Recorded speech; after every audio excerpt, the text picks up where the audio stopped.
Hello everybody, कैसे हैं आप सभी। I hope you are doing well in your studies. तो जैसे कि आज एसबीआई पीओ प्री का एडमिट कार्ड आउट हो चुका है और अब आप सबके मन में ये सवाल होगा कि अब लास्ट 1 वीक रह गया है और इस 1 वीक में हमको क्या करना चाहिए।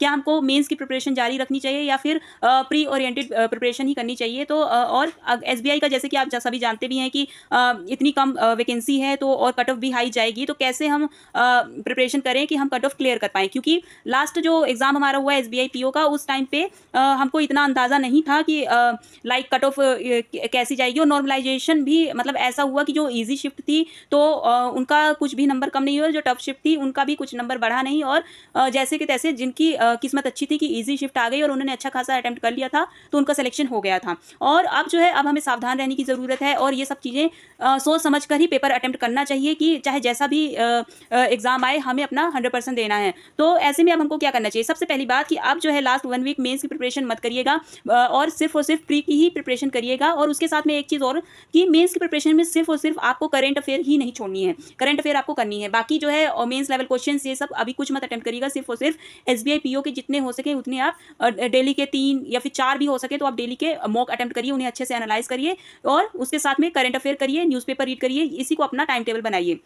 और जितना हो सके सेक्शनल और टॉपिक टेस्ट और क्विज़ेस ये सब चीज़ें अटेम्प्ट करिए। इंग्लिश के सबसे ज़्यादा क्विज़ेस आप अटेम्प्ट करेंगे और जो सेक्शनल अटेम्प्ट करेंगे उसी से आपको इंप्रूवमेंट होगी। और रीडिंग को कंटिन्यू रखना है और करंट अफेयर पढ़ते रहना है। तो यही सब चीज़ें हैं क्योंकि जो मेन होता है सबसे ज़्यादा जो हमारा बर्डन होता है मेंस में वो करंट अफेयर होता है। तो अगर हम साथ साथ में करंट अफेयर पढ़ते जाएंगे, करंट अफेयर चाहे वो प्री का एग्जाम आए चाहे मेंस का आए, हमको करंट अफेयर नहीं छोड़ना है। तो उससे क्या होगा कि एक बर्डन हमारा कम हो जाएगा करंट अफेयर का। और फिर जैसे ही प्री खत्म हो तो आप मेंस लेवल जो क्वेश्चन वगैरह मेंस की प्रिपरेशन स्टार्ट कर दीजिए और करंट अफेयर रिवाइज करते रहिए। तो यही सब चीज़ें हमको करनी है। अभी फिलहाल प्री की बात करूँ तो प्री में हमको जितना हो सके उतना हमको क्वेश्चंस अटेम्प्ट करने हैं और अच्छे से प्रिपरेशन करनी है। जितना सेक्शनल अटेम्प्ट कर सके, जितना फुल लेंथ टेस्ट अटेम्प्ट कर सके। उसके साथ में एक और चीज़ मैं आपको बता देती हूँ कि जो सच में ही एग्जाम ओरिएंटेड मॉक टेस्ट हैं वो कौन कौन से हैं। तो आप जो है टेक्स्ट बुक ओलीबोर्ड के मॉक टेस्ट अटेम्प्ट करिए। बहुत ज़्यादा टफ मॉक टेस्ट भी नहीं अटेम्प्ट करने हैं। लाइक बहुत सी ऐसी कंपनीज हैं लाइक जिनके मॉक टेस्ट एग्जाम ओरिएंटेड क्या मतलब इतने टफ हैं कि कैंडिडेट्स के 30+ भी मार्क्स नहीं जाते हैं। और बहुत ज़्यादा ईजी भी नहीं अटेम्प्ट करने हैं कि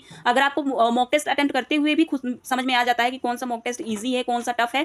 तो अगर आपको मॉक टेस्ट अटेम्प्ट आप कर रहे हैं, 1-2 मॉक टेस्ट अटेम्प्ट किए और आपको लग रहा है कि ये क्वेश्चंस बहुत ही ज़्यादा ईजी पूछे जा रहे हैं तो आप उसको अटेम्प्ट मत करिए और कोई और मॉक टेस्ट मतलब उठाइए। तो जैसे कि ओलीबोर्ड जो है वो सही रहता है, एग्जाम ओरिएंटेड रहता है, टेक्स्ट बुक भी एग्जाम ओरिएंटेड रहता है। और आप चाहें तो गाइडली के भी अटेम्प्ट कर सकते हैं। बस गाइडली में ये है कि गाइडली इस बार जो है वो बहुत ही ज़्यादा मतलब ऐसे कि हार्ड लेवल बहुत ही ज़्यादा कि कैंडिडेट के 30 से 40 तक अटेम्प्ट नहीं जा रहा है उसमें कि मार्क्स आ जाएँ। लेकिन फिर भी अगर आप उसके भी 4-5 मॉक टेस्ट अगर आप अटेम्प्ट करेंगे तो आपको अगर ऐसा ही एग्जाम आता है तो आपको उसके लिए भी आप प्रिपेयर रहेंगे। तो और बाकी जो है ओलीबोर्ड और टेक्स्ट बुक से ज़्यादा मॉक अटेम्प्ट करिए क्योंकि यही आपको एग्जाम में हेल्प करेंगे स्पीड में भी एंड कैसे क्वेश्चन सोल्व करने उसमें भी। क्योंकि इंग्लिश का वेटेज ज़्यादा रहेगा, इंग्लिश का वेटेज 40 मार्क्स का रहेगा तो इसी से हमको नंबर फेच करने होंगे ज़्यादा से ज़्यादा। एंड क्वांट एंड रीजनिंग में से भी हमको नंबर फेच करने होंगे। जितना मतलब स्पीड अच्छी रहेगी उतने ही नंबर हम फेच कर पाएंगे। सो यही बात मैं करना चाहती थी। आई होप कि आपको समझ में आया होगा। और बाकी मेंस को अभी टच मत करिएगा क्योंकि मेंस अगर आप अभी प्रिपेयर करेंगे तो शायद है कि प्री की स्पीड आपकी कम हो जाएगी। So thank you all.